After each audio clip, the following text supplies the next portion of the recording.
There's a specific kind of exhaustion that comes from 11 months deployed in the Middle East. It's not just physical. It's the weight of decisions, of watching, of being alert every single moment, because complacency kills. I landed at Joint Base Lewis McChord on a gray October morning, the kind of Pacific Northwest gray that soaks into your bones. After Bahrain's relentless sun, the cold drizzle felt like coming home. My phone powered on during the taxi ride to Tacoma. 47 missed calls, 63 text messages, 12 voicemails. None from my father, none from my brother Marcus, none from my sister Claire, all from numbers I didn't recognize. The first voicemail played through the cab's Bluetooth before I could stop it. A professional female voice, carefully neutral. "Miss Morrison, this is Amanda from Heritage Senior Living in Gig Harbor. We admitted your grandfather, Samuel Morrison, 3 days ago. We've been trying to reach next of kin, but Mr. Robert Morrison indicated you were deployed and unreachable. If you could call us back regarding your grandfather's care plan." The words hit like small arms fire. Grandpa, in assisted living, 3 days ago. The taxi driver glanced in the rearview mirror, probably saw something in my face that made him look away fast. The second message was from Joyce, the receptionist who'd worked at Morrison Precision Tools since before I was born. Her voice cracked halfway through. "Hi, Elena, it's Joyce from the front desk. I probably shouldn't be calling, but I thought you should know. There are people here today from some acquisition company. They're walking through the shop with clipboards. Your dad said Mr. Sam retired last month, but..." "Elena, Mr. Sam built this place. He wouldn't just retire without telling you. Would he?" My hand started shaking. Not the adrenaline shake from combat stress, something colder. The third voicemail confirmed what my gut already knew. "Elena, honey, this is Dorothy Kimball from next door to your grandpa. I haven't seen Sam in 2 weeks. His car's gone. Mail's piling up. Robert came by with some movers last week, took furniture, boxes, said Sam was downsizing. I tried calling Sam's cell, but it's disconnected. I'm worried, sweetheart." I gave the taxi driver new directions. Not home. Heritage Senior Living. 35 minutes across the Tacoma Narrows Bridge. He nodded without asking questions. Maybe he was prior service. Maybe he just recognized urgency. I tried Grandpa's number. The one he'd had for 15 years. The one I'd called every Sunday from whatever corner of the world the Navy sent me. A recorded voice informed me the number had been disconnected. I tried my father's cell, straight to voicemail. Marcus. Same. Claire. Gates. The rage that settled into my chest wasn't hot. It was ice cold and surgical, the kind I'd been trained to channel into analysis and action. Something was very wrong. People don't just disappear, don't just retire, don't just get their phone numbers disconnected. Not without reason. Not Samuel Morrison, who still went to the shop every morning at 6, who played golf every Saturday, who could recite measurement tolerances to 5 decimal places. Heritage Senior Living sat on a wooded hill overlooking Puget Sound. The building was clean, modern, expensive-looking. Also completely wrong. I'd researched elderly care options for military families. This was a memory care facility for people with dementia, mobility issues, cognitive decline. Not for a 76-year-old man who'd argued with me about CNC machine specifications 5 weeks ago. The receptionist looked up when I walked in. Her eyes went to my uniform, the rank insignia on my shoulder. Something in her expression softened. "Thank you for your service. You're here for Mr. Morrison?" "Where is he?" "Room 14. But visiting hours technically don't start until 2, and it's barely noon. I just spent 11 months in a combat zone. I'm seeing my grandfather. Now." She didn't argue. Smart woman. Handed me a visitor badge and pointed down a hallway that smelled like industrial cleaner trying to mask something organic and sad. Room 14. The door was half open. Inside, a man sat in a wheelchair by the window, staring out at nothing. For a moment, I didn't recognize him. This person wore generic sweatpants, a cardigan 3 sizes too large, his hair, always perfectly combed, stuck up at odd angles. Then he turned his head, and it was Grandpa's face. But wrong. Hollow. Confused. "Grandpa?" Samuel Morrison's eyes found mine. 3 seconds of blankness. Then recognition flickered. Then something that destroyed me. Shame. "Ellie girl, they said you couldn't come. Said you were too busy." I crossed the room, knelt beside the wheelchair, took his hands. They trembled slightly. a shake I'd never seen in fingers that had built precision instruments for 46 years. I called every Sunday, Grandpa. From Bahrain, I emailed you. I sent you that photo of me in front of the embassy gates. I don't. Rob said I was forgetting things, getting the days mixed up. He took my phone, got me a new one, but I can't remember the number, Ellie. I can't remember my own granddaughter's number. His eyes filled, actual tears. Samuel Morrison, who'd served his country for 4 years, who'd buried his wife of 50 years, who'd built a company from nothing, was crying because he couldn't remember a phone number. My training kicked in. Observe, document, note anomalies, the tremor in his hands, the ill-fitting clothes, the complete absence of personal items in the room, no photos, no tools. Grandpa always carried a pocket measuring tape, wore it on his belt like a talisman. Gone. Grandpa, who brought you here? Rob. Said I needed rest. Said the business was too much for me now. His voice wavered, uncertain. Then clarity surfaced, sudden and sharp. Ellie, I tried to call you. He said you were on mission. Couldn't be reached. I wasn't on blackout, Grandpa. I talked to you 5 weeks ago. You told me about the new CNC machine you were considering. You said it could cut tolerances down to 0.001 millimeters. Did I? I don't. The doctors say I'm having episodes. Memory loss. Early stages of something. What doctors? Dr. Hartman, he's been treating me. Rob said it was dementia, that I needed medication. Another anomaly. Grandpa had used Dr. Patricia Gonzalez for 30 years. I'd met her at Grandma's funeral. Who the hell was Dr. Hartman? I found the nursing station, asked to see his medication list. The nurse, a tired-looking woman in her 50s, handed over a printout without suspicion. Lorazepam, 2 milligrams 3 times daily. Haloperidol, 5 milligrams twice daily. Doxepin, 100 milligrams at bedtime. Amlodipine, 10 milligrams, twice daily. I photographed the list with my phone. This cocktail would sedate someone half Grandpa's age into compliance.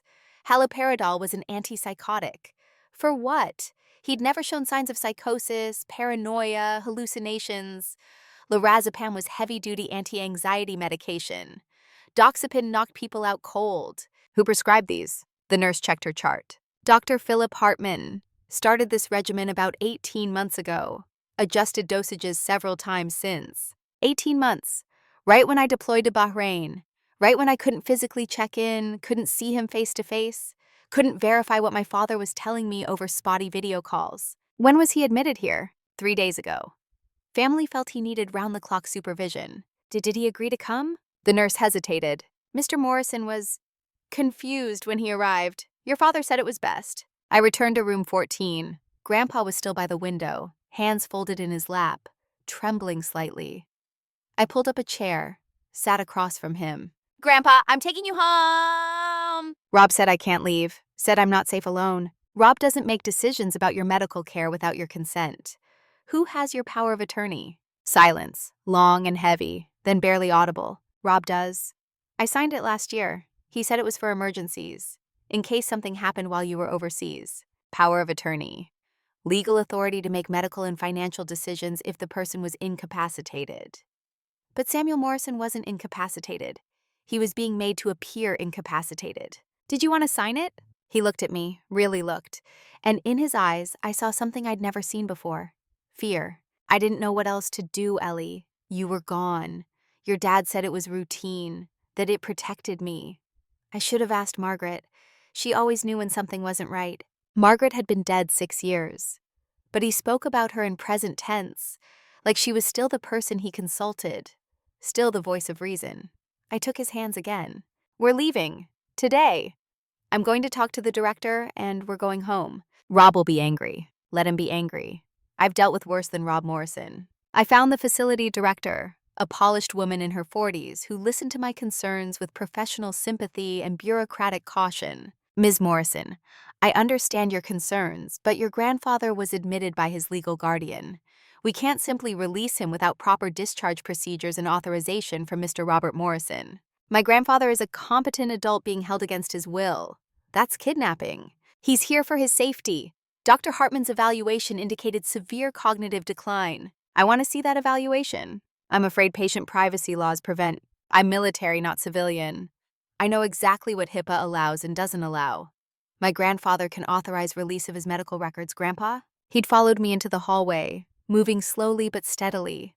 Not the shuffle of someone with dementia, just an old man who'd been sedated into submission. I want Elena to see everything, all of it. The director's smile tightened, but she complied. 20 minutes later, I had copies of every document. Dr. Hartman's evaluation was a masterpiece of vague language and leading conclusions. Patient exhibits confusion regarding dates. Patient displays agitation when questioned about business decisions.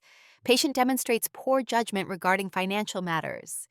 Recommend medication to manage anxiety and improve compliance with care. Compliance, not recovery, not treatment. Compliance. I checked Grandpa out against medical advice, signed the forms, loaded him into a taxi. He moved carefully, like someone unsure of their own body. 18 months of unnecessary sedation would do that. We drove to his house, the North End Victorian he'd bought in 1974. 3 stories of craftsman detail, a garage he'd converted to a workshop, a backyard where Grandma had grown tomatoes and roses. I'd moved in when I was 8, after my parents' divorce, after my father decided raising kids interfered with his lifestyle. Grandpa and Grandma had raised me, taught me how to change oil, how to read blueprints, how to shake hands and mean it. The house looked wrong from the street. Curtains drawn, mail piling up in the box, lawn overgrown. Samuel Morrison had never let his lawn go more than a week without mowing. It was October. The grass was nearly shin-high. I used my old key. It still worked. Inside, the wrongness intensified. Half the furniture was gone. The living room where Grandma's piano used to sit. Empty space. The photos that lined the hallway. Blank walls. In the kitchen, the oak table Grandpa had built by hand remained, but 3 of the 6 chairs were missing. Grandpa stood in the doorway, looking around his own house like a stranger visiting a museum. They took things. I remember Rob saying it was for storage, that I didn't need so much space. I walked through each room cataloging absence. The workshop in the garage, cleared out, tools organized with military precision, accumulated over 50 years. Gone.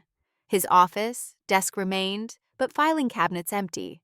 Bedroom, dresser drawers half full, clothes that didn't fit him properly. On the kitchen counter, a stack of unopened mail. I sat down and began sorting. Bills, legal notices, letters from the company. My hands moved automatically, opening envelopes, scanning contents, photographing everything. The first letter stopped me cold. Pemberton and Crane, attorneys at law, dated 6 weeks prior. Dear Mr. Morrison, as discussed with your son Robert, we have prepared final documents for the sale of Morrison Precision Tools to Whitmore Industrial Group. Pending your signature, the transaction will close October 15th. Please review the enclosed purchase agreement and schedule a time to finalize at your earliest convenience. October 15th was 3 days ago. I opened the attachment. 43 pages of legal language. Purchase price, $2.1 million. For a company generating $12 million annually. For real estate alone, worth nearly $2 million. The next letter was from Wells Fargo, dated 8 weeks back. Power of attorney, Robert Morrison.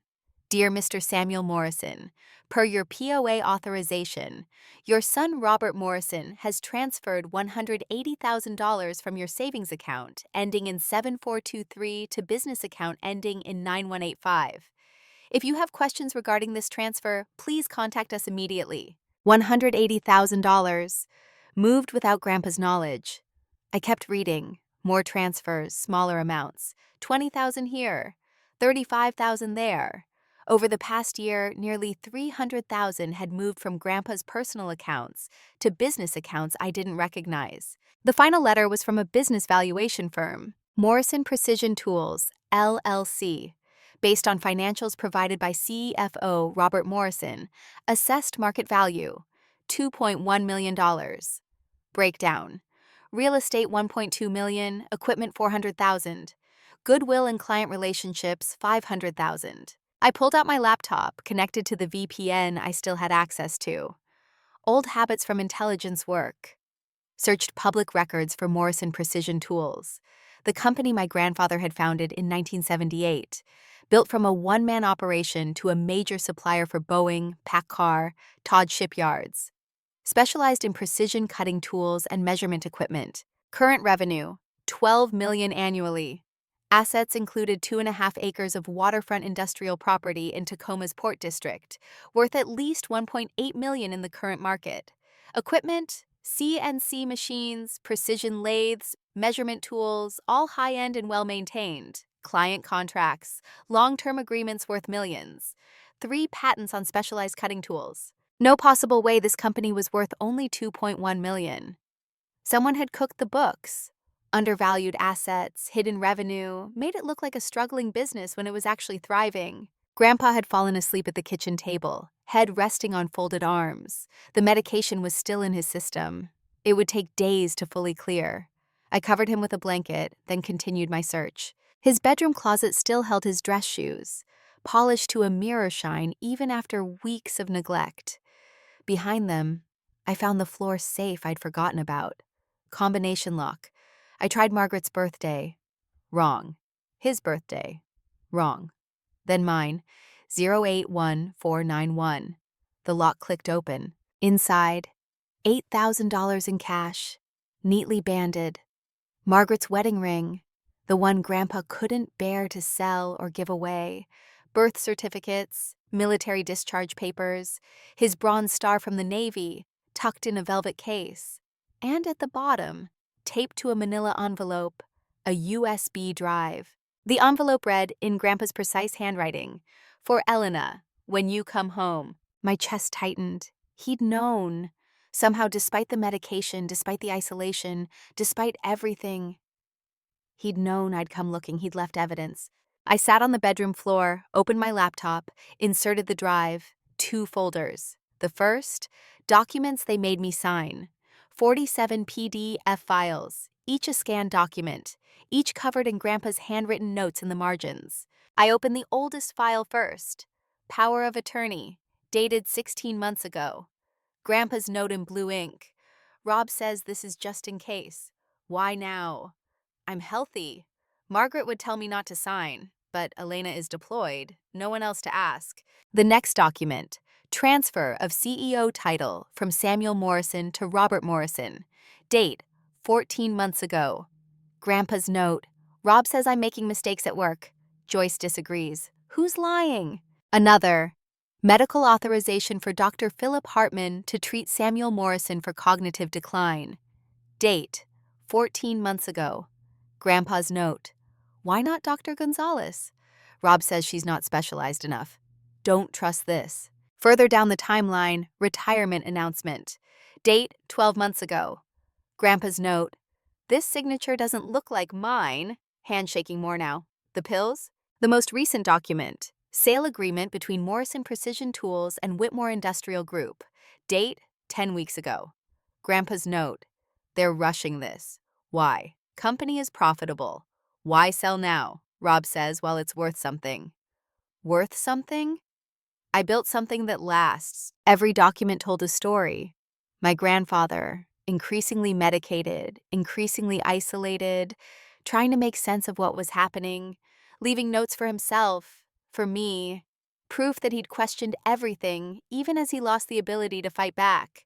The second folder, audio recordings. 23 MP3 files, dated and labeled. I clicked the oldest one. Grandpa's voice came through my laptop speakers, clear and strong.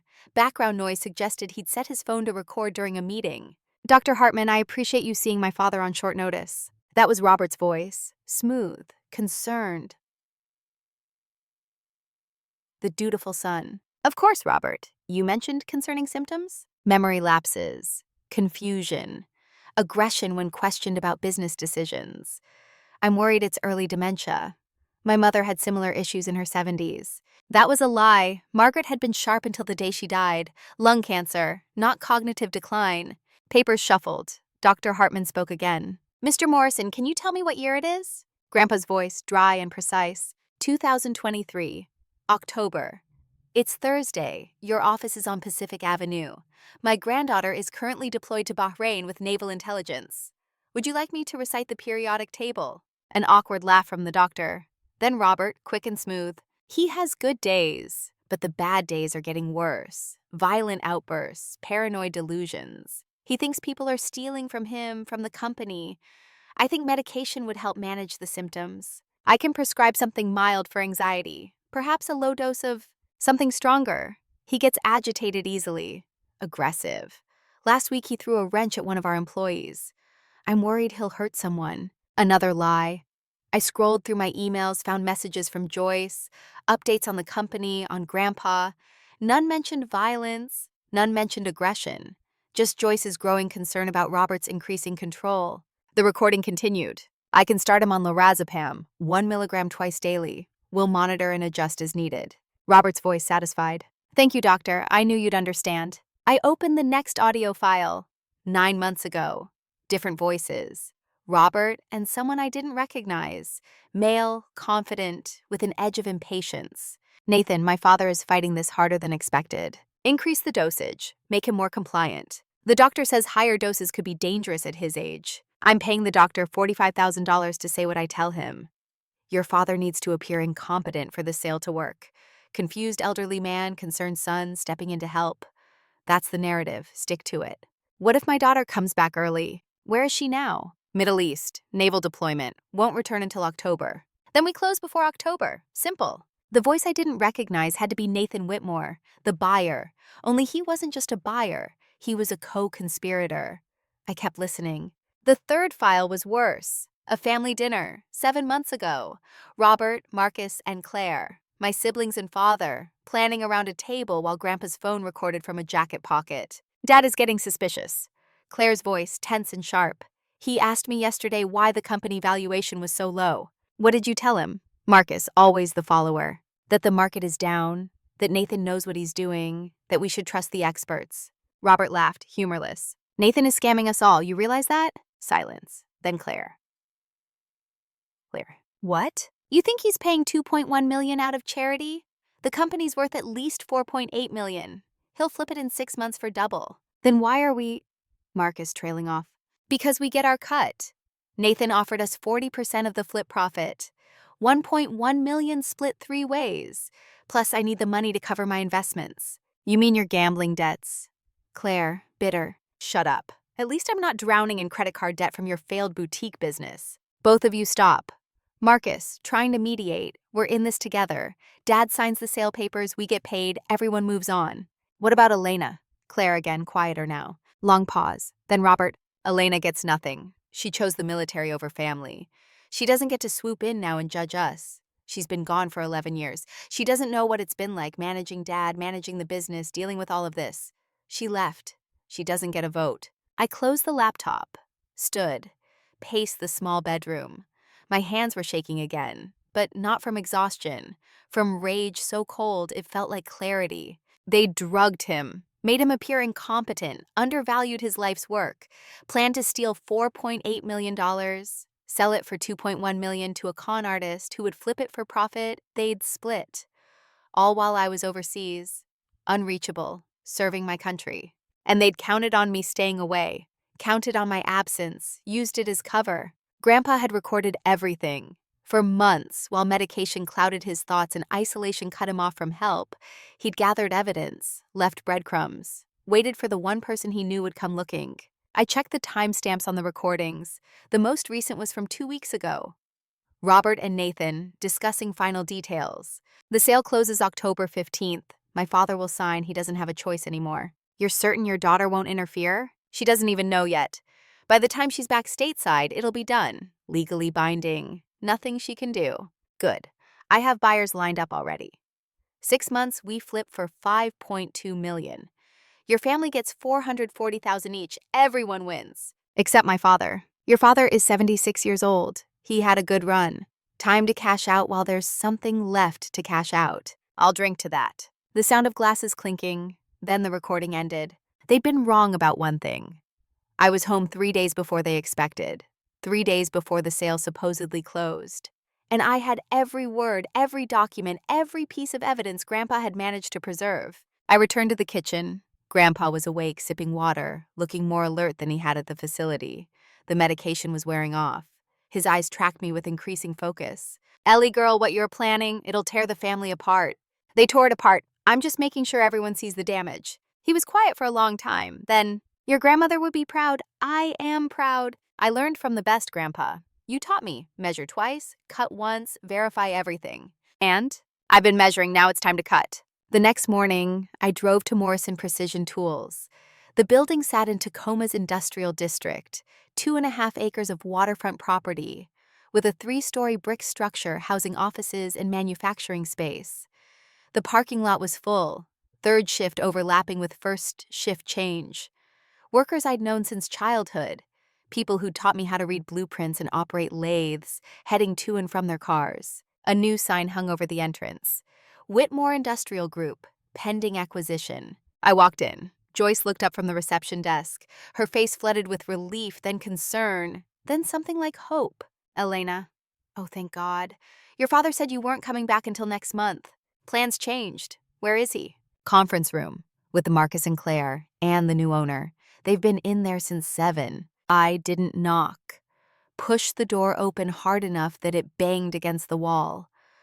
4 people sat around the table. My father, brother, sister, and a man in a suit that cost more than most people's monthly mortgage. They looked up. Robert's face went through several expressions in rapid succession. Surprise, annoyance, calculation. Then a forced smile. Ellie, you're back early. We weren't expecting you until… Where's Grandpa's company? Sweetie, Grandpa retired. We talked about this. He's not capable of running things anymore. It's better this way. Better for who? For everyone. For him especially. The stress was killing him. The medication you forced on him was killing him. Robert stood, hands out in a placating gesture. That's not fair. Dr. Hartman recommended… Dr. Hartman, who you paid $45,000 to say what you wanted. I have the recordings, Dad. All of them. The room went very still. Marcus's face drained of color. Claire stopped pretending to look at her phone. The man in the expensive suit, Nathan Whitmore, remained motionless. You're upset. Robert, still trying to control the narrative. Deployment stress, I understand. But you need to… I need to what? Stay quiet? Accept that you drugged your own father to steal his company? That you're selling it for less than half its value to this con artist so you can cover your gambling debts? Robert's jaw tightened. You have no idea what you're talking about. I have 23 audio recordings, 47 documents with Grandpa's notes, medical records proving he was over-medicated, financial records showing you transferred $300,000 from his accounts without authorization. Proof that this company is worth $4.8 million, not the $2.1 you're claiming. Should I keep going? Nathan Whitmore stood smoothly. Expensive suit, expensive watch, expensive smile that didn't reach his eyes. Ms. Morrison, I don't appreciate accusations without evidence. Your family and I have a legitimate business arrangement. If you have concerns, I suggest you take them up with… I'm taking them to a judge, first thing tomorrow morning. Emergency injunction to freeze the sale. Petition to revoke my father's power of attorney for elder abuse. Criminal complaint with Adult Protective Services.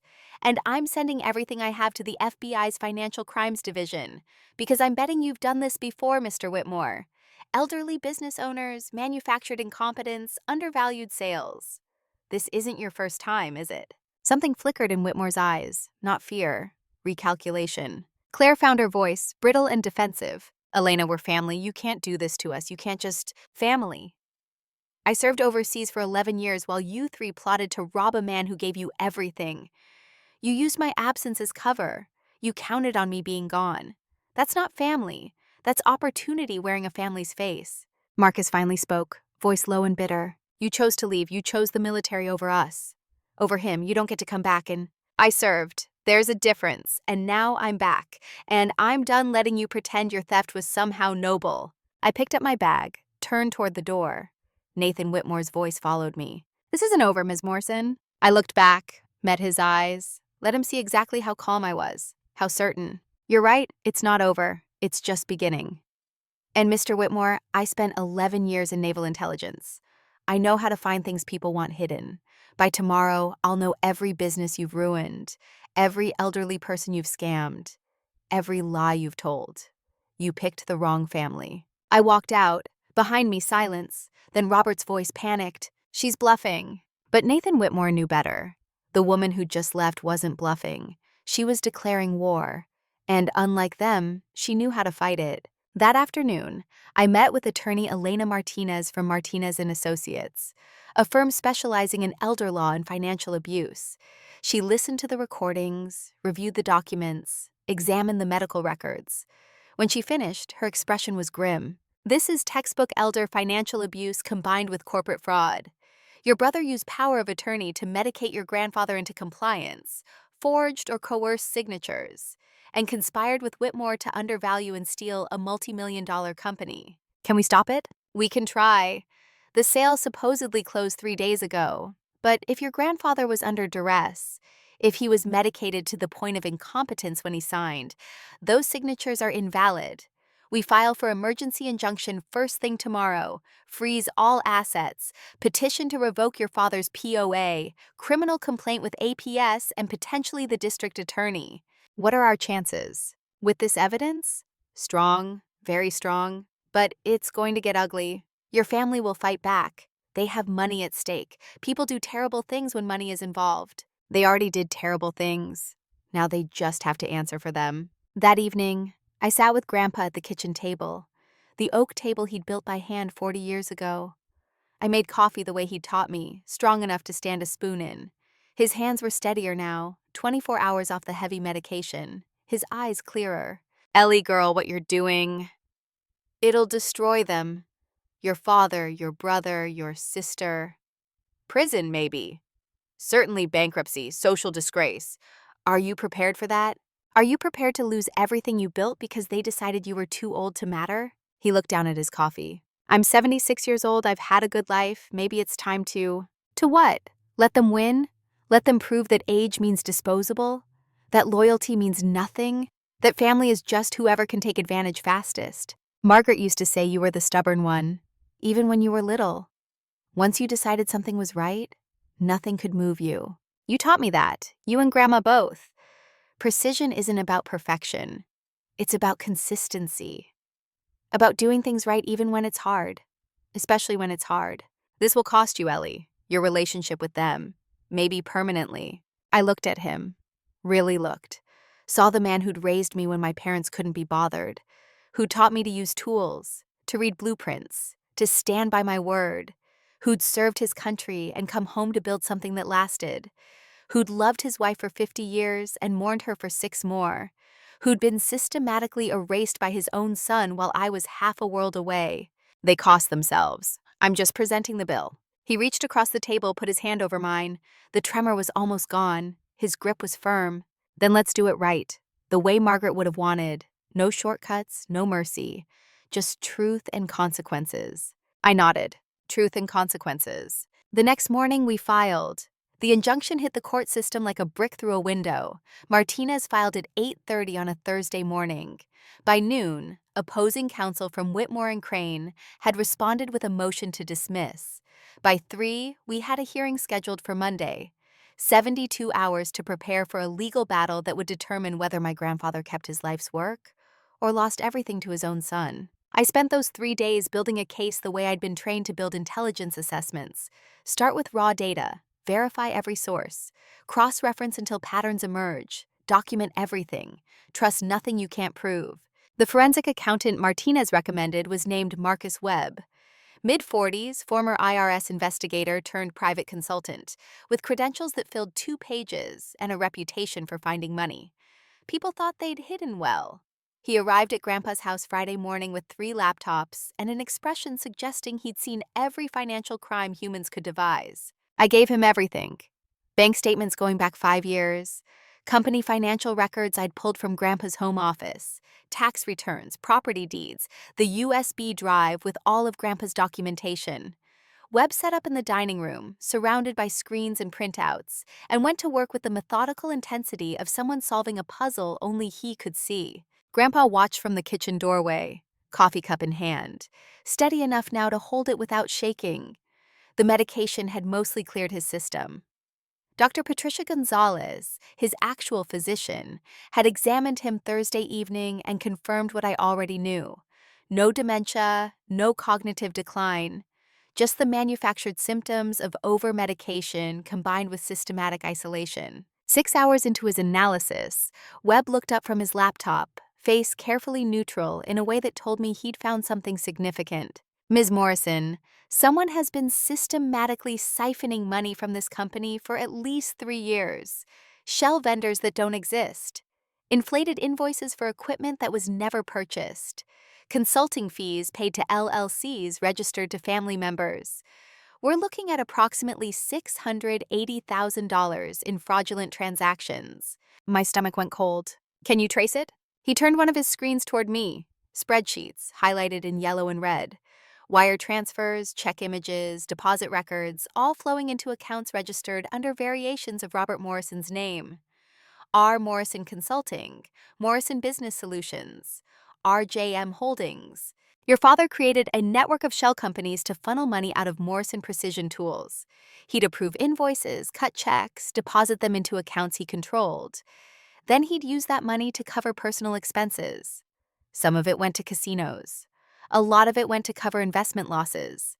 He was using the company as his personal ATM. Grandpa's coffee cup rattled against the saucer. I turned to find him gripping the doorframe, knuckles white. 3 years. I knew something was wrong. The numbers didn't match. But every time I questioned him, he'd say I was confused, that I was misremembering, that age was catching up with me. His voice cracked on the last word. I crossed the room, steadied him. You weren't confused. You were being gaslighted, systematically, while being drugged into submission. Webb kept scrolling through data, his expression darkening. There's more. The business valuation that claimed the company was worth $2.1 million? It was based on financial statements your father provided.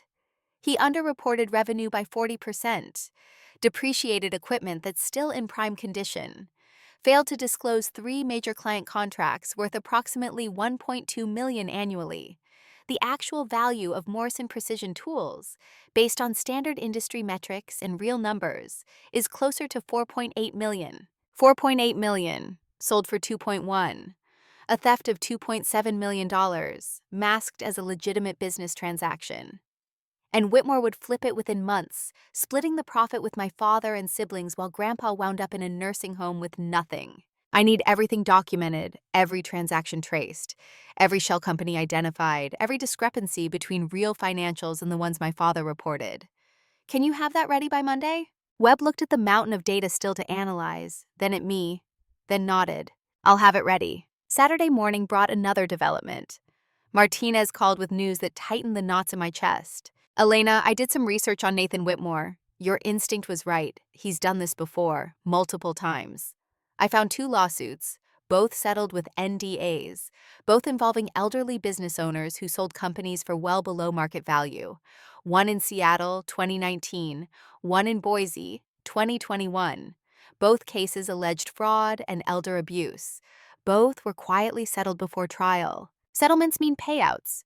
Means he had money to make problems disappear. Exactly. But settlements also mean a pattern. If we can convince those victims to talk, to provide testimony, it strengthens our case significantly. Shows this wasn't a one-time mistake, but a systematic operation. Can you reach out to them? I already did. One victim passed away last year. Heart attack, possibly stress-related, but his daughter is willing to talk. The other victim, a man named Thomas Chen, is alive and very interested in helping. He's been waiting for someone to challenge Whitmore publicly. Set up interviews. I want everything they can give us. By Saturday afternoon, I had testimony from 2 previous victims. Gerald Patterson's daughter described how Whitmore had befriended her father, gained his trust, then systematically undervalued his machine shop before buying it for a fraction of its worth. 6 months after the sale, her father had a fatal heart attack. The stress, doctors said, of watching his life's work dismantled and resold for profit he never saw. Thomas Chen's story was eerily similar. Elderly owner, successful business, trusted advisor who turned out to be a predator. The only difference was Chen had survived, though not without cost. He'd lost his company, his reputation, and nearly his sanity fighting Whitmore in court before settling just to end the nightmare. This man is a professional. Chen's voice over the phone was steady but bitter. He targets people like your grandfather. Competent, successful, but old enough that society assumes they're declining. He manufactures incompetence, controls the narrative, steals everything, and moves on. He's done it at least 4 times that I know of, probably more that never came to light. Why didn't you keep fighting? Because I ran out of money. Because my family turned on me, said I was being paranoid, that I should take the settlement and move on. Because the system protects people like Whitmore better than it protects people like us. But you have evidence. You have time. You have a fighter's instinct. Don't let him do to your grandfather what he did to me. I won't. Sunday. I drove to Heritage Senior Living one more time. Not to retrieve Grandpa, but to confront the medical professional who'd enabled his imprisonment. Dr. Philip Hartman's office was in a medical plaza near the facility, convenient for providing care to residents who couldn't travel far. The receptionist informed me Dr. Hartman didn't take walk-ins. I informed her I wasn't leaving until he saw me. Military bearing has its uses. She made a call. 15 minutes later, a man in his 50s emerged, white coat, silver hair, the practiced smile of someone who dealt with difficult families routinely. Ms. Morrison, I understand you have concerns about your grandfather's care. Perhaps we could schedule a proper consultation. You prescribed him lorazepam, haloperidol, and doxepin, 3 heavy sedatives simultaneously. For what diagnosis? His smile tightened fractionally. Your grandfather has been experiencing cognitive decline. Dementia presents differently in each patient. The medications were necessary to manage his symptoms and ensure his safety. He doesn't have dementia. Dr. Gonzalez examined him. No cognitive impairment, no dementia, just over-medication. I'm afraid Dr. Gonzalez isn't specialized in geriatric psychiatry. Your evaluation was paid for. My father gave you $45,000 over 18 months to diagnose a healthy man with a disease he doesn't have, and prescribe medications that would make him appear incompetent. I have bank records, wire transfers, emails, all of it. The smile vanished completely. Hartman glanced at his receptionist, who was suddenly very interested in her computer screen. I think you should leave. I think you should contact the Oregon Medical Board and inform them you're under investigation for medical malpractice and conspiracy to commit elder abuse, because I'm filing a complaint tomorrow, and when this goes public, every patient you've ever treated will start asking questions. I walked out. Behind me, silence, the kind that comes when someone realizes their comfortable life is about to collapse. Monday morning arrived gray and cold. Martinez met us at the courthouse at 8, carrying 3 briefcases full of documentation. Grandpa wore his best suit, the one he'd bought for Grandma's funeral, pressed and fitted properly now that someone cared enough to take him to a tailor.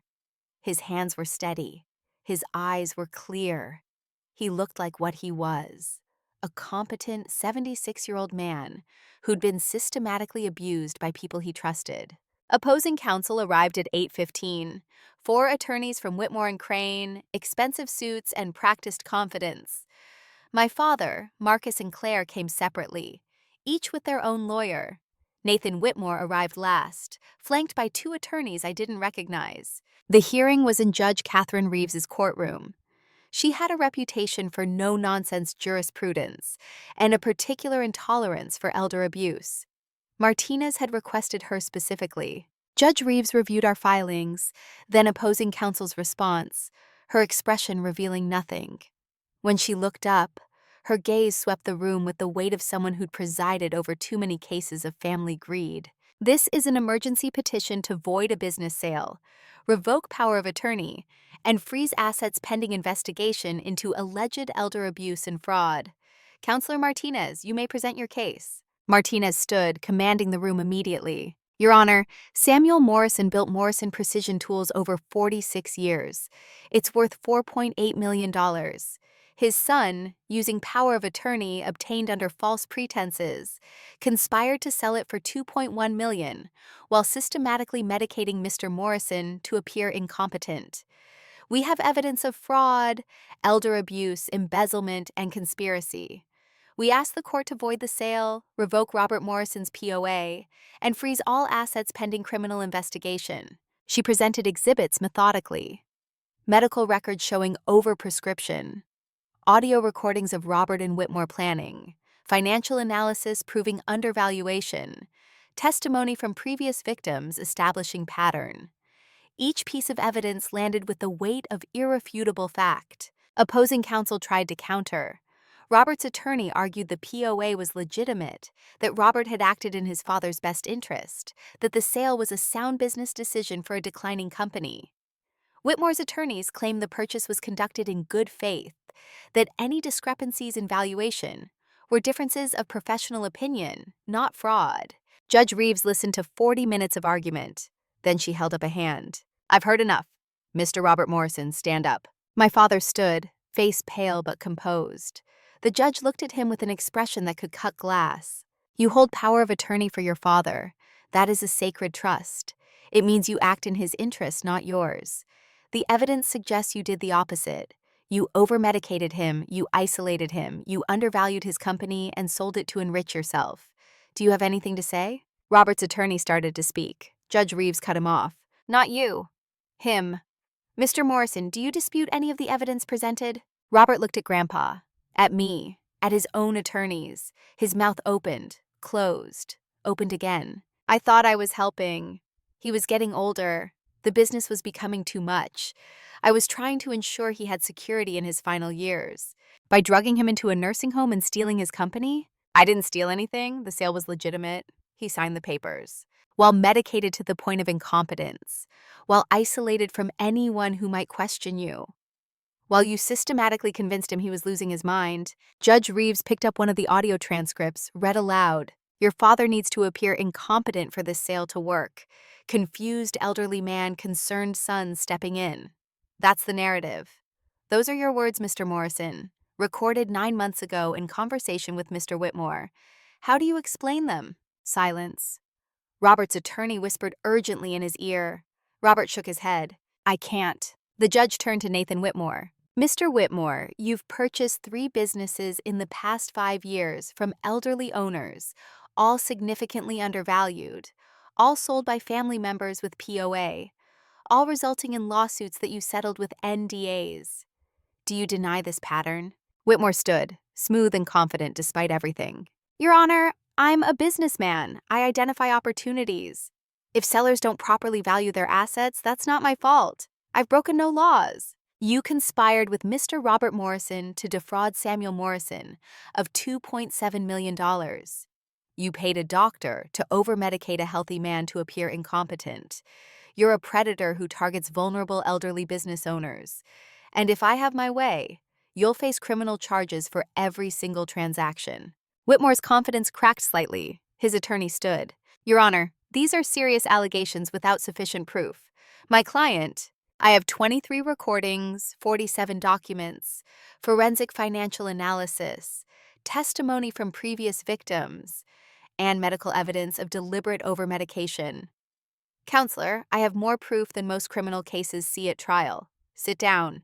The attorney sat. Judge Reeves looked at Grandpa. "Mr. Samuel Morrison, did you want to sell your company?" Grandpa stood slowly, dignity in every movement. "No, Your Honor, I built Morrison Precision Tools from nothing. It was supposed to be my legacy. For my family, yes, but also for the people who work there. Some of them have been with me for 30 years. I wanted to leave them something stable, something that would continue, not sold off to the highest bidder." "Did you authorize your son to make medical decisions that resulted in you being placed in a care facility against your will?" "No, Your Honor. I signed the power of attorney thinking it was emergency backup, in case something happened while my granddaughter was deployed. I never imagined my own son would use it to control me. If you could undo the sale, would you?" "In a heartbeat." Judge Reeves made notes, then looked up. "Here's my ruling. The sale of Morrison Precision Tools to Whitmore Industrial Group is hereby voided pending full investigation. All assets are frozen. Robert Morrison's power of attorney is revoked effective immediately. Temporary guardianship is granted to Elena Morrison, who will make medical and financial decisions for Samuel Morrison until such time as he no longer requires assistance, which based on current evidence appears to be never because he's clearly competent." She fixed Robert with a look that could melt steel. "Mr. Morrison, you will have no contact with your father except through counsel. You will provide complete financial records to the forensic accountant within 72 hours. You will surrender all company property, keys, access codes, and documents immediately. And you will cooperate fully with the district attorney's office, which I'm referring this case to for criminal investigation." Turning to Whitmore, Mr. Whitmore, the same applies to you. You will cease all operations related to Morrison Precision Tools. You will cooperate with authorities. And I'm forwarding this entire record to the FBI's Financial Crimes Division because I suspect you've been doing this across state lines, which makes it federal. She brought her gavel down once, sharp and final. This court stands adjourned. And Mr. Robert Morrison, Mr. Whitmore, if you've done half of what I think you've done, I hope they lock you up and throw away the key. The courtroom erupted. Robert's attorney tried to approach the bench. Whitmore's team huddled in urgent consultation. Marcus looked like he might be sick. Claire was crying, though whether from guilt or self-pity I couldn't tell. Grandpa reached for my hand, squeezed it once. His grip was firm, no tremor, no uncertainty, just strength. We walked out of the courthouse together. Martinez caught up with us on the steps. That was the strongest ruling I've seen in 20 years of practice. Judge Reeves doesn't mess around. But this isn't over. They'll appeal, they'll fight. And the criminal investigation will take months, possibly years. Let them fight. We have truth on our side. That counts for something. In my experience, truth counts for everything, eventually. That afternoon, I received a call from Joyce at the company. Her voice shook with something between relief and disbelief. Elena, people are talking. The employees, they heard about the court ruling. Half of them are crying. The other half want to throw a party. Mr. Sam is coming back? He never really left. They just tried to make everyone think he did. When can we expect him? Tomorrow. We're reopening the office tomorrow. There was a long pause. Then, Elena, I need to tell you something. Last month, Nathan Whitmore came through with consultants. They made lists of who to keep, who to let go. They were planning to lay off 23 people who've worked here for decades. They called it restructuring, but it was just cutting costs to maximize profit when they flipped the company. If you hadn't stopped this, 23 families would have lost their income. 23 lives upended. Also, my father and Whitmore could pocket an extra $1 million. I know we stopped it just in time. That evening, Claire called. I almost didn't answer, but curiosity won. Elena, please, I need to talk to you, not about the court case, about everything else. There is no everything else. You conspired to rob our grandfather. You sided with Dad against a man who never did anything but love us. I was desperate. My divorce, the debt, I couldn't see any other way out. You could have asked for help. You could have been honest. Instead, you chose to destroy him. Her voice broke. I know what I did. I know it's unforgivable, but I need you to understand I didn't know it would go this far. I thought Dad was just helping Grandpa retire. I didn't know about the medication, the nursing home, You knew the company was worth more than $2.1 million. Webb found emails where you and Marcus discussed the real valuation. You knew you were stealing. You just didn't care. Silence. Then so quiet I almost missed it. You're right. I didn't care enough. I was drowning, and I let that make me cruel. I let it make me into someone I don't recognize. Good. Because the person I grew up with, the sister who taught me to braid my hair and help me with homework, she wouldn't have done this. She's gone. And I don't know who you are anymore. I ended the call. Felt nothing. No satisfaction, no anger. Just emptiness where family used to be. Tuesday morning, Grandpa and I drove to Morrison Precision Tools together. The sun broke through clouds as we pulled into the parking lot, light glinting off the Puget Sound in the distance. Workers were arriving for shift change, the familiar rhythm of a company that had operated for 46 years. We walked in together. Joyce saw us coming, stood, her eyes filling with tears. Within minutes, word spread through the building. People emerged from offices, from the shop floor, from the warehouse. A crowd formed, uncertain at first, then warming as they saw Grandpa's face, clear and present in a way it hadn't been for months. An older man pushed through the crowd. Frank Delacroix, head of manufacturing, who'd worked for Grandpa since 1987. Sam, damn, it's good to see you looking like yourself again. Grandpa's voice was steady, the businessman who'd built this place brick by brick. Frank, everyone, I owe you all an apology. I let my family convince me I was losing my grip. I let them make decisions I should have questioned. I put all of you, your jobs, your families, at risk. That stops today. You didn't let anyone do anything. They lied to you, they drugged you. None of this was your fault. Maybe not, but I'm responsible for fixing it, starting now. He walked to his office, the one that had been emptied and prepared for Whitmore's people. His name was still on the door, never removed despite everything. He sat behind his desk, touched the surface like reacquainting himself with an old friend. Someone brought coffee. Someone else brought the production reports from the past month. Grandpa reviewed them with the precise attention that had built his reputation, found 3 errors, corrected them, suggested improvements, proved to everyone watching that his mind was exactly as sharp as it had always been. By noon, it was as if he'd never left. Orders were placed, clients were called, production schedules were adjusted. The company that had been dying under Whitmore's preparation breathed again. I spent the day reviewing financials with the accounting department, identifying every fraudulent transaction, documenting every shell company payment. The employees helped, eager to contribute now that they understood what had been happening. 3 people came forward with information they'd been afraid to share, invoices they'd questioned, payments that didn't make sense, evidence they'd kept quiet about because Robert was the boss's son, because they didn't want to cause trouble, because they assumed they must be wrong. By Wednesday, Webb had a complete financial picture. $680,000 in embezzlement, $2.7 million in valuation fraud, multiple shell companies, dozens of false invoices, a pattern of theft spanning 3 years, hidden in plain sight because Robert controlled both the books and his father's ability to question them. Thursday brought district attorney investigators, 2 detectives from the Financial Crimes Unit, recording statements, collecting evidence, building a criminal case. They interviewed Grandpa for 3 hours, then me, then employees.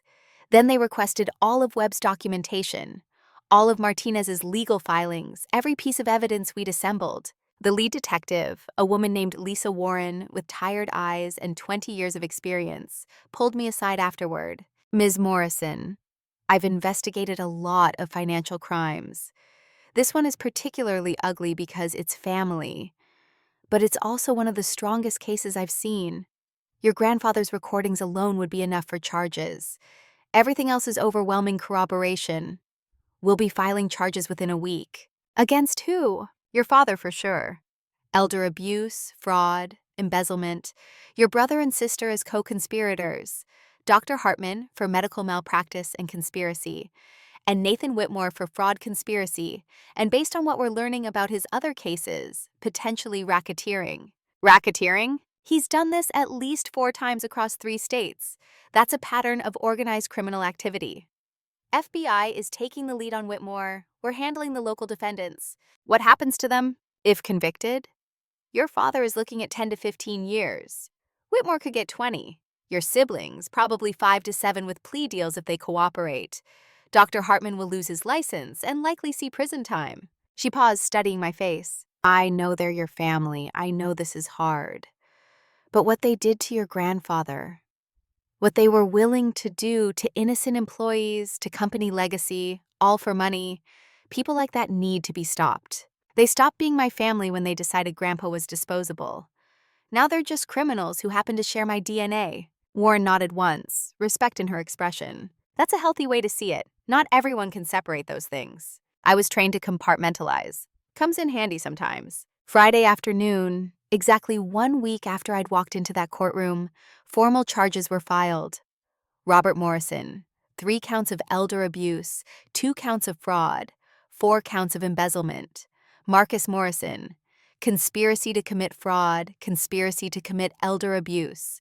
Claire Morrison Hayes, same charges as Marcus. Dr. Philip Hartman, medical malpractice, conspiracy to commit elder abuse. Nathan Whitmore, fraud, conspiracy, and a federal racketeering charge filed separately by the FBI. News spread fast. Local television stations ran stories. The newspaper published an article. The internet did what the internet does, spreading outrage and commentary across social media. Some people sympathized with my father, suggested he'd been trying to help. Most recognized it for what it was, organized theft masquerading as concerned family care. That evening, my phone rang. Thomas Chen, the business owner who'd survived Whitmore's previous scam. Elena Morrison? Yes. I wanted to tell you, I've been contacted by 3 other people. Elderly business owners who say Whitmore approached them, started the same pattern. They refused to sell, he backed off. But now they're coming forward. You've opened a door. People who were afraid are finding courage. I'm glad. He should have been stopped years ago. He should have been. But you're the one who actually did it. Thank you. Not just for your grandfather, for all of us. Saturday, I took Grandpa to lunch at the diner he'd been going to for 30 years. The owner, an older Vietnamese woman named Lynn, brought coffee before we even ordered. Mr. Sam, good to see you looking well. We heard what happened, what your family did. Very bad. Grandpa smiled, tired but genuine. Bad for them now, Lynn. My granddaughter came home. Lynn looked at me, something fierce in her eyes. Your grandmother, she would be very proud. You fight for what's right. Not many people do that anymore. She brought extra spring rolls, refused to let us pay. As we ate, Grandpa was quiet, picking at his food. Penny for your thoughts? I'm thinking about Margaret, wishing she was here to see this. She always said you were special, Ellie. Said you had steel in your spine that the boys didn't have. I thought she meant it metaphorically.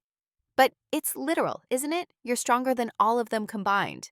I learned from you, both of you. You learned to fight. We just gave you something worth fighting for. You gave me everything worth fighting for. Home, family, purpose. They tried to take that.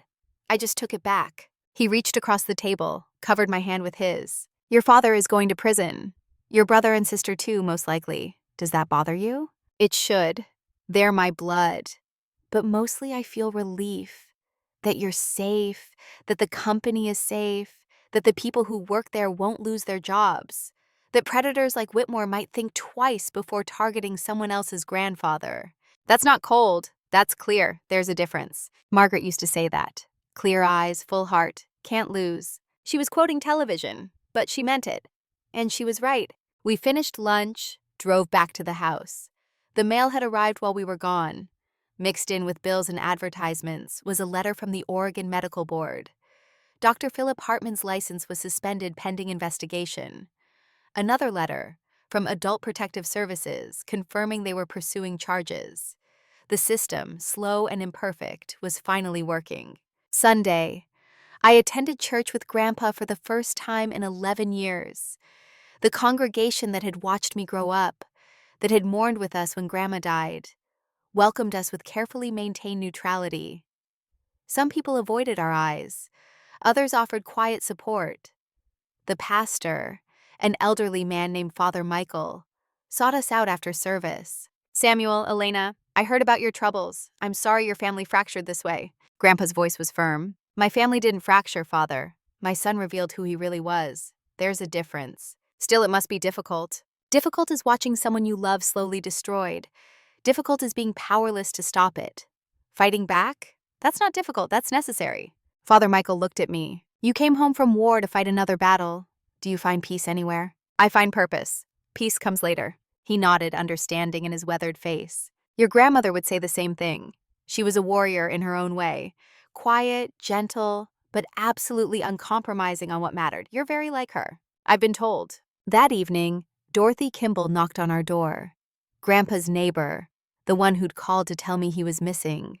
She carried a casserole dish and worry in her eyes. I should have done more.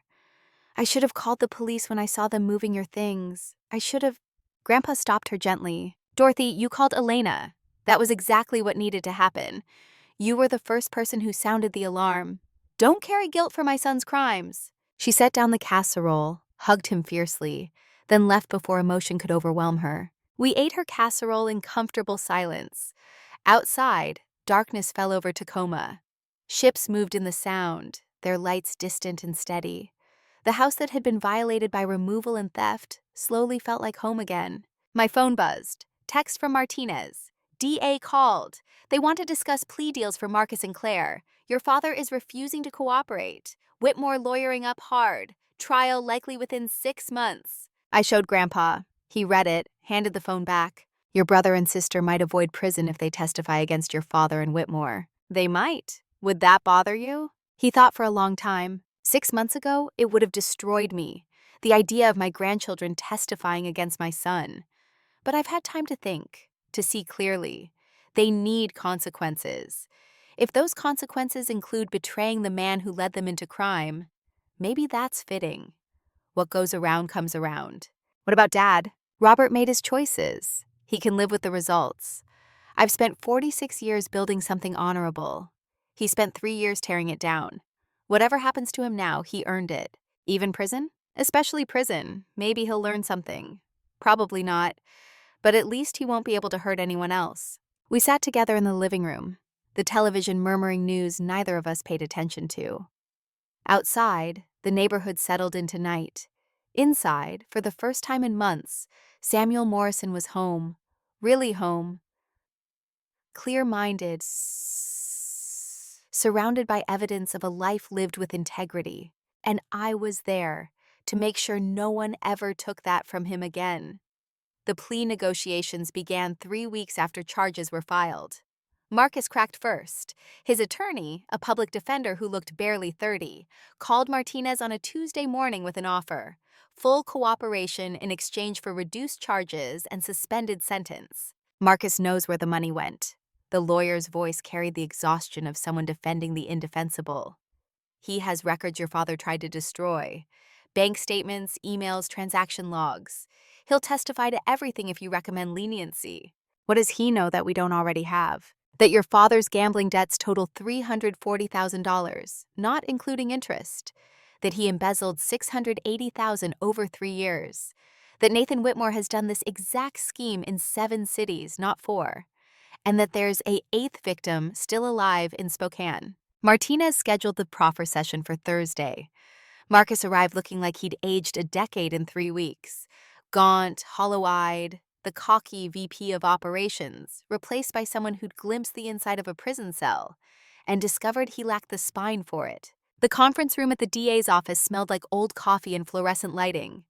Detective Warren sat across from Marcus, recording device between them. Expression professionally neutral. Start from the beginning. When did your father first approach you about the sale? Marcus's hands shook as he opened a folder.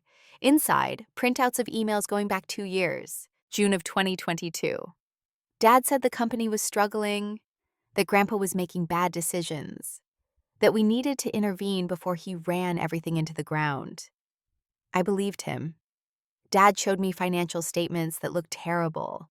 Revenue dropping, debts mounting. I thought we were saving the company. When did you learn the statements were fabricated? Marcus's voice dropped to barely audible. October of that year.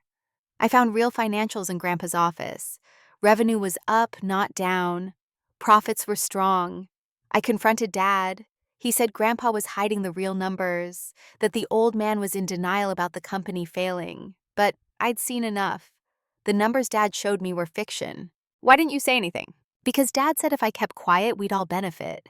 That Nathan had a plan to buy the company, restructure it, flip it for profit we'd share, 30% each for the 3 of us. I was in debt from bad investments, saw it as a way out. So you chose money over your grandfather's well-being. Marcus's face crumpled. I chose survival. I know how that sounds. I know what I am.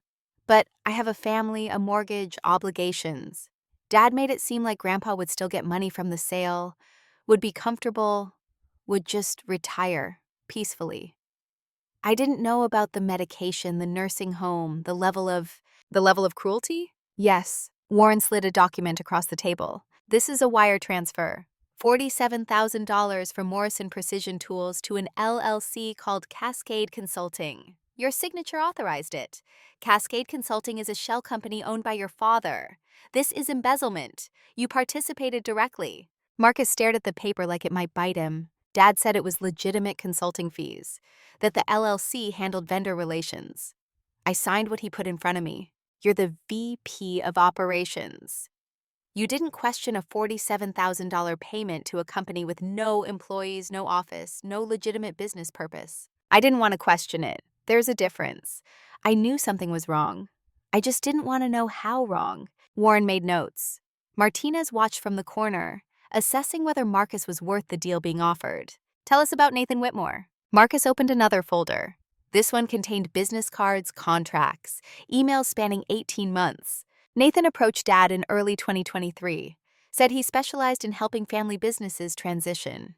Dad brought him to a company meeting, introduced him as a consultant. Grandpa seemed skeptical but didn't object. Nathan spent months ingratiating himself, learning the business, identifying assets. Then he made his offer. $2.1 million for a company worth nearly $5 million. Dad said Nathan explained how business valuations work, how the number reflected current market conditions and projected decline. But I overheard a conversation later. Nathan and Dad in the parking lot after hours. Nathan laughed about how easy it was to manipulate elderly business owners, how they always trusted family over instinct. He said Grandpa was textbook, competent enough to build something valuable, too trusting to protect it. You recorded this? Marcus pulled out his phone, played an audio file. Nathan Whitmore's voice, smug and casual. The old man suspects something, but he can't prove anything. Keep him confused, keep him medicated, and he'll sign whatever you put in front of him. I've done this 6 times before. Never fails. Elderly targets greedy family, manufactured incompetence. It's a formula. Why didn't you come forward with this? Because I was already complicit. Coming forward meant admitting my role. So I stayed quiet and took the money. The proffer lasted 4 hours. By the end, Marcus had provided enough evidence to expand charges against Robert and build a racketeering case against Whitmore that spanned multiple states. In exchange, he'd receive probation and community service instead of prison. Claire's attorney called that evening. She wanted the same deal. Would testify, would cooperate, would provide her own documentation of the conspiracy. Her lawyer sounded resigned. Ms. Morrison Hayes understands the severity of her actions. She's prepared to accept responsibility in exchange for avoiding incarceration. She has children to consider. Her children should have been her consideration before she conspired to rob their great-grandfather. Martinez's voice was ice. Nevertheless, she's willing to cooperate. Her testimony corroborates your brother's and adds details about Nathan Whitmore's previous victims. She has contact information for 3 of them, obtained when she researched Whitmore's background last year. She researched him and still went through with it? Yes. Then she knew exactly what kind of predator he was, and decided her debt was more important than her grandfather's life work. Tell her we'll consider the offer, but she doesn't get to avoid consequences just because she's a mother. Plenty of mothers serve time for crimes less calculated than this. Claire's proffer happened Friday. She brought photographs of her children, as if visual evidence of their existence would somehow mitigate her betrayal. Detective Warren remained unmoved. When did you first suspect Nathan Whitmore was defrauding your grandfather? Claire's perfectly manicured hands twisted together. Last summer. I was researching business brokers online, trying to understand the sale process. I found articles about a Seattle business owner who'd sued someone named Nathan Whitmore for fraud. The details matched what was happening with Grandpa. I showed Dad. He said it was coincidence that Whitmore had been cleared of wrongdoing. But he hadn't been cleared. He'd settled to avoid prosecution. I didn't dig deeper. I should have. But I was drowning in debt. My ex-husband left me with $89,000 in credit card bills from his failed business ventures. I couldn't make minimum payments. Dad promised me $85,000 from the sale proceeds, enough to clear the debt and start fresh. So you sold your integrity for $85,000. Claire's composure shattered. Tears came, genuine and useless. I sold my soul. I know that. I knew it then. But when you're that desperate, when bill collectors call every day, when you're afraid of losing your house, your custody, everything, you make terrible choices. You tell yourself stories. That Grandpa would be fine, that he'd still have money, that retirement was good for him anyway. Did you believe those stories? Number 1, I knew we were stealing from him. I knew the medication was wrong, that the nursing home was wrong, that all of it was wrong. I just couldn't see another way out. There's always another way out. You just chose the one that required no sacrifice from you and all the sacrifice from someone else. Claire provided names, contact information, documents she'd secretly copied because some part of her had known this would eventually collapse. Insurance against consequences that came anyway. The FBI expanded their investigation into Whitmore Industrial Group. 7 victims across Washington, Oregon, Idaho, and Montana. Pattern identical in each case. Befriend elderly business owner, gain family's cooperation, systematically undervalue assets, purchase for fraction of worth, flip for enormous profit. Total theft estimated at $11 million over 6 years. Federal prosecutor assigned to the case was a woman named Sarah Chen, no relation to Thomas, though she mentioned the coincidence with grim humor when she called. Ms. Morrison, your grandfather's case broke this open. We've been trying to build a RICO case against Whitmore for 2 years. Couldn't get victims to cooperate because he settled with NDS and threats. But you didn't settle. You fought. Now everyone else is finding courage. How many victims total? We've identified 7 confirmed. Suspect at least 3 more who haven't come forward yet. Whitmore targeted business owners specifically. Men and women who'd served their country or their communities, built something meaningful, then got old enough that society assumed decline. He weaponized ageism. That's particularly disgusting. That's why I'm personally prosecuting. My father built a business after serving in the Merchant Marine. If someone like Whitmore had targeted him, I'd want someone to fight back. Your grandfather is lucky to have you. I'm lucky to have him. He's the one who gathered evidence, who stayed lucid enough through the medication to record everything, who trusted I'd come home and do something. He saved himself. I just showed up. The board meeting happened on the first Monday in December. Morrison Precision Tools had an advisory board, required by company bylaws for major decisions. 5 members: Samuel, Robert, Marcus, Claire, and Dr. Harold Chen, an independent physician who'd been a major client for 20 years. Dr. Chen had been traveling during the attempted sale, unreachable when Robert claimed to have board approval. Now he sat in the conference room, fury barely contained beneath professional courtesy. The meeting convened at 9. Grandpa sat at the head of the table, position he'd held for 46 years, reclaimed now. I sat beside him as acting COO, a position I'd accepted after resigning from the Navy. Martinez attended as counsel. Opposing counsel for Robert, Marcus, and Claire lined the far wall, expensive suits and nervous energy. Nathan Whitmore had been uninvited. His attorneys objected strenuously. Judge Reeves informed them via written order that Whitmore had no legal standing and could go to hell. Grandpa called the meeting to order. This board convenes to address the attempted sale of Morrison Precision Tools, to review evidence of fraud and embezzlement, and to determine company leadership going forward. Robert, Marcus, Claire, you're here as courtesy since you're still legally board members until removed. You have no voting rights pending criminal proceedings. Robert's attorney objected. Mr. Morrison, my client maintains his innocence and your client is on tape admitting to conspiracy. Sit down or leave, your choice. The attorney sat. Dr. Chen spoke next, voice tight with controlled anger. I've served on this board for 18 years. In that time, Samuel Morrison has built this company with integrity I've rarely seen in business. Learning that his own family tried to destroy that, tried to steal from him while drugging him into compliance, makes me physically ill. I moved to remove Robert, Marcus, and Claire Morrison from all positions within the company and from this board, effective immediately. I second the motion. Martinez recorded the votes. Grandpa and Dr. Chen in favor. Robert, Marcus, and Claire abstained, having no choice. Motion carried. Grandpa continued. As founder and majority owner, I'm restructuring company leadership. Elena Morrison becomes Chief Operating Officer. Jennifer Park, who many of you know from our accounting firm, becomes CFO with complete financial oversight. All major transactions require dual approval. All accounts are audited quarterly by independent firm. We're implementing safeguards so nothing like this can happen again. He opened a folder, pulled out financial documents Webb had prepared. This company was nearly stolen for $2.1 million. Its actual value is $4.8 million. The difference, $2.7 million, represents profit Nathan Whitmore would have made flipping it. He would have split that profit with my son and grandchildren. But the real cost isn't measured in dollars. It's measured in lives. Grandpa pressed a button. The conference room screen lit up with faces.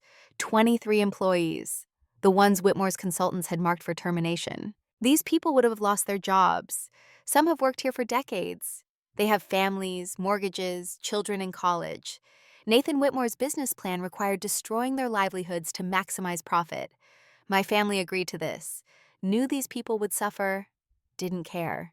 Marcus stared at his hands. Claire wiped tears that earned no sympathy. Robert's face remained carefully blank. The evidence against you is overwhelming. Audio recordings, video surveillance, financial documentation, testimony from multiple sources. The district attorney has offered plea deals to Marcus and Claire in exchange for cooperation. They've accepted.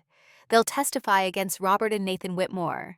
They'll admit to conspiracy, to fraud, to participating in the systematic abuse of an elderly family member. Robert's attorney tried again. Mr. Morrison, surely family considerations. Family considerations ended when my son decided I was worth more liquidated than alive. When he chose gambling debts over his father's dignity. When he brought a predator into my company and helped him plan theft. Those aren't family considerations. Those are criminal acts. Dr. Chen pulled out a letter, read formally. As independent board member, I've reviewed all evidence. I find Robert Morrison guilty of gross misconduct, breach of fiduciary duty, fraud, and elder abuse. I recommend permanent removal from company and full cooperation with criminal prosecution. The vote was recorded, unanimous among voting members. Afterward, Robert tried to approach Grandpa. Security, newly hired and trained, stepped between them. Robert's eyes met mine over the guard's shoulder. This is what you wanted? Family destroyed? Father and son estranged forever? You destroyed the family when you drugged him, when you made him think he was losing his mind, when you stole his life's work. I just made sure everyone could see the rubble. Robert's attorney pulled him away. As they left, Marcus looked back once. No words. Just recognition that he'd traded his grandfather's trust for probation and would spend the rest of his life knowing that arithmetic. The FBI arrested Nathan Whitmore in his Bellevue penthouse on a Wednesday morning. I wasn't there, but Detective Warren described it with satisfaction bordering on joy. 10 agents, full tactical gear. They found him destroying documents, had a shredder running in his office, files stacked everywhere. They seized computers, phones, 18 boxes of records, found evidence linking him to 9 victims total, 11 million in theft, 23 years in organized fraud schemes. What did he say when they arrested him? That his lawyer would have him out by evening, that none of this would stick, that elderly people misrepresent their own competence all the time and no jury would believe otherwise. He's wrong. Very wrong. Federal racketeering charges, wire fraud, conspiracy, elder abuse in multiple jurisdictions. He's looking at 20 to 25 years minimum. The preliminary hearing was in January, federal courthouse in Seattle. Grandpa and I drove up together. Winter rain turning the highway slick and gray. Inside, the courtroom was packed. 7 victims or their families, media, legal observers, people who'd been following the case online. Whitmore entered in an expensive suit, confident despite circumstances. His defense team, 3 attorneys from a prestigious firm, projected the serene assurance of people who won most fights. Federal Magistrate Judge Patricia Lynn reviewed charges, 37 counts spanning 6 years in 4 states. Whitmore pled not guilty to everything. His lead attorney argued for reasonable bail. Your Honor, my client is a respected businessman with deep community ties. He poses no flight risk and maintains his innocence. Bail of $500,000 is appropriate. Prosecutor Sarah Chen stood, voice cutting. Your Honor, the defendant has assets in the Cayman Islands, property in Costa Rica, and a history of fleeing jurisdiction. We have evidence he was researching extradition laws 2 days before arrest. He's defrauded elderly business owners of $11 million. He's a flight risk and a danger to any elderly business owner he encounters. We request remand without bail. Judge Lynn read the evidence brief, expression darkening. Mr. Whitmore, you've been indicted for systematically targeting elderly business owners, people who built something meaningful, and stealing their life's work using manufactured incompetence and family manipulation. The evidence suggests you've done this at least 9 times. You've shown no remorse and continued destroying evidence after investigation began. Bail denied. Remand to federal custody pending trial. Whitmore's composure cracked. His attorneys objected. Judge Lynn ignored them. Marshals led him away in handcuffs. In the hallway afterward, Thomas Chen found me, older, frailer than his voice on the phone suggested, but eyes bright with vindication. Thank you for fighting when I couldn't, for stopping him before he destroyed anyone else. You gave testimony that helped. You were brave enough to break your NDA, because you showed me it was possible to win. I'd accepted that people like Whitmore always win, that the system protects them. You proved me wrong. The system only works when people force it to. You forced it by speaking up. Robert's trial began in March. Pierce County Superior Court. Judge Reeves presiding again. Prosecutor handling it was a veteran attorney named Michael Torres, known for methodical case building and zero tolerance for elder abuse. The prosecution took 4 days to present. Audio recordings played in open court. Robert's voice admitting to conspiracy, discussing how to medicate his father into compliance, calculating profit from fraud. Marcus and Claire testified under immunity agreements, describing the conspiracy from inside. Webb presented financial evidence showing $680,000 in embezzlement. The defense tried to argue Robert had believed he was helping his father, that the medication was doctor recommended, that the sale was legitimate business. Cross-examination destroyed each argument. Torres held up prescription records. Mr. Morrison, your father had no psychiatric diagnosis requiring haloperidol, no anxiety disorder requiring lorazepam, no sleep disorder requiring doxepin. Yet you paid Dr. Hartman $45,000 over 18 months to prescribe these medications. Why? Robert's attorney objected. Judge Reeves overruled. Robert stammered. Dr. Hartman said they would help with agitation. Help with agitation you invented to justify over-medication. That made your father appear incompetent. So you could steal his company. That's not medical care.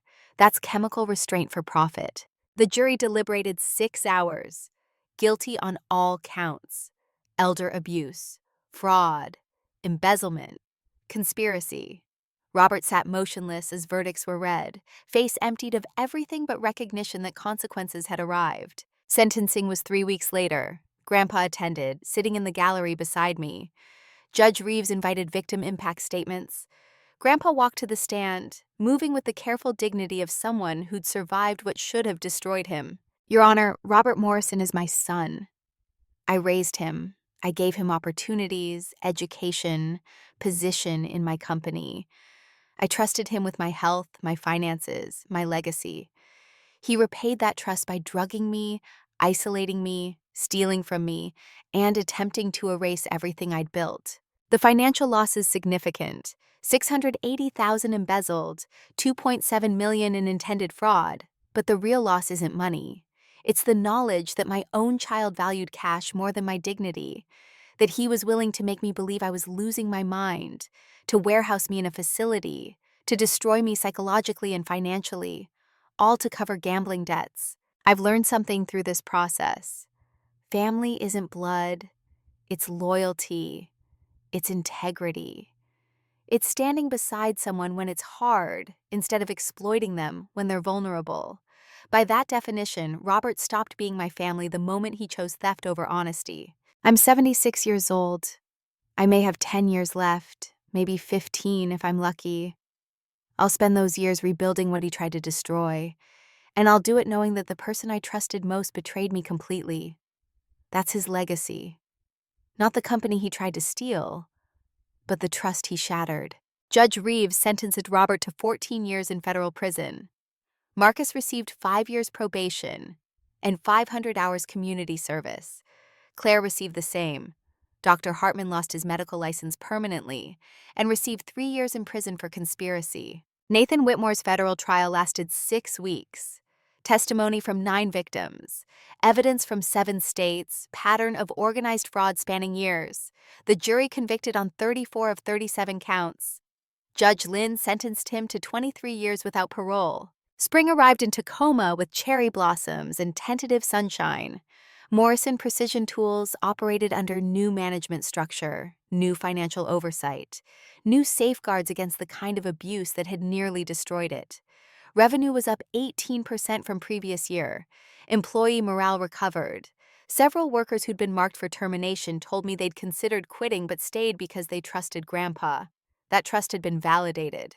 Joyce brought coffee one morning, set it on my desk with the careful precision of someone still adjusting to me being COO instead of the kid who used to help file paperwork during summer breaks. You know what people are saying?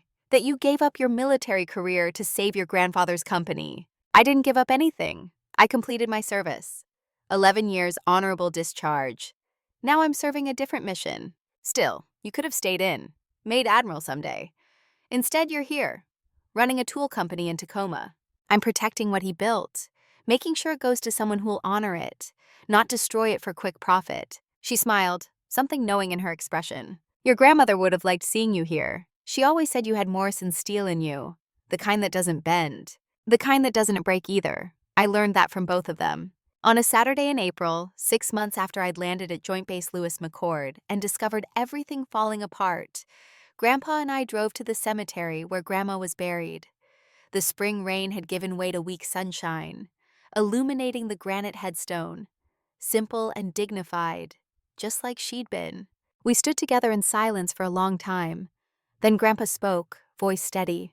I wish she could have seen this, seen you come home, seen justice done, seen the company safe. She did see it, just not the end. No, but she knew you'd come. She told me before she got sick that if anything ever happened to me, Elena would make it right. That you had something in you that the others didn't. Integrity over convenience, truth over comfort. I knelt beside the headstone, traced the letters of her name with my fingers. We did it, Grandma. We saved what you and Grandpa built. The people who tried to take it are facing consequences. The company is stronger than it's been in years. And I'm home now. I'm not leaving again. Grandpa's hand rested on my shoulder. She knows. Wherever she is, she knows. We drove back to his house, the Victorian that had been violated by theft but was slowly becoming home again. Inside, I made coffee while Grandpa worked in his rebuilt workshop, measuring wood for some project only he understood. I brought him a cup. He set down his measuring tape, accepted it with a slight nod. You didn't have to give up the Navy for this, Ellie. I didn't give it up. I completed my service. This is service too. Running a tool company? Protecting legacy. Proving that age doesn't mean disposable. Showing that when family fails, integrity matters more than blood. He was quiet, sipping coffee. Then, I used to worry about what would happen to this place when I was gone. Whether Robert would care for it or just cash out. Whether your brother and sister would maintain standards or cut corners. I don't worry anymore, because I know you'll make sure it endures. You're not going anywhere for a long time, Grandpa. Maybe not, but when I do, I'll go knowing it's in the right hands. Not because you're family, because you understand what this represents. Precision, integrity, doing things right even when it's hard, especially when it's hard. He turned from his workbench, faced me directly. Your father will be in prison for 14 years. When he gets out, he'll be 66 years old. Everything he worked for, gone. Do you ever feel guilty about that? I thought about it honestly. Examined my conscience the way I'd been trained to examine intelligence reports. Looking for bias, for emotion clouding judgment, for anything that suggested I'd been wrong. He chose every step that led to prison. I just made sure consequences followed choices. That's not cruelty. That's accountability. Your grandmother used to say the hardest part of love is letting people face what they've earned, not rescuing them from their own decisions. She was right. Rescue without accountability is just enabling. We returned inside. Grandpa settled into his favorite chair, the one Margaret had given him for their 40th anniversary. I sat across from him, coffee warm between my hands. Do you know what I've learned through all this? The thing that surprised me most? What's that? That family isn't who shares your blood. It's who shows up when everything's falling apart, who fights for you when you can't fight for yourself, who values your dignity more than their comfort. He looked at me with eyes clear and sharp, no medication clouding them, no confusion dimming their focus. You're more my family than my own son ever was, and I'm grateful for that. Grateful you came home. Grateful you didn't accept their lies. Grateful you cared enough to fight. I would fight for you against anyone, always. I know. And that's worth more than any company, any amount of money. That's what Margaret and I tried to build. Not just a business, a foundation. Something worth protecting. Someone who understood that value. Outside, Tacoma breathed. Ships moved in the sound. The city continued its rhythm. And in a small Victorian house in the North End, two people sat together in comfortable silence, bound not by blood, but by something stronger. Shared values, earned trust, and the knowledge that they'd fought for what mattered and won. Grandpa reached over, squeezed my hand once.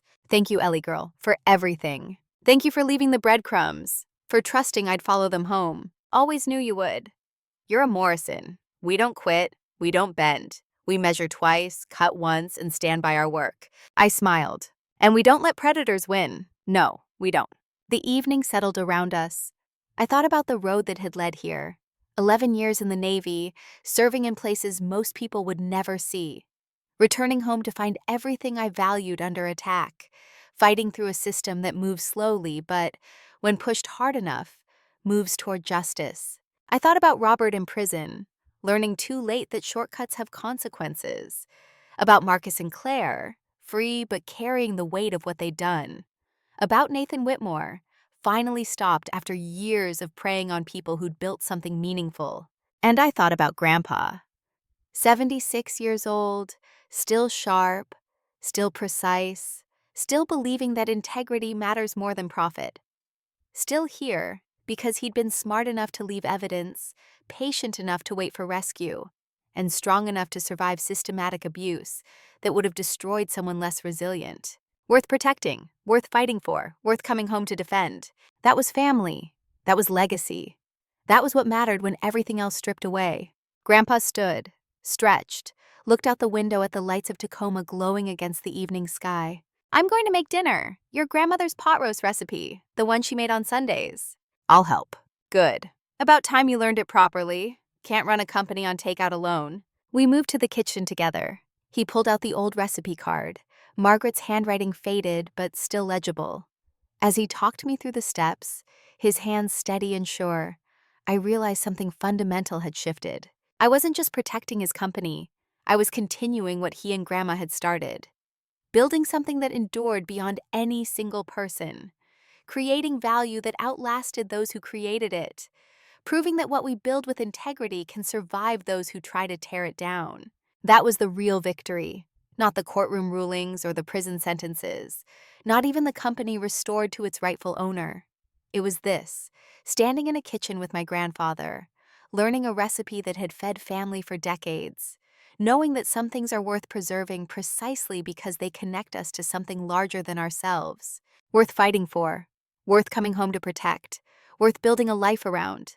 The pot roast had simmered, the house filled with familiar smells.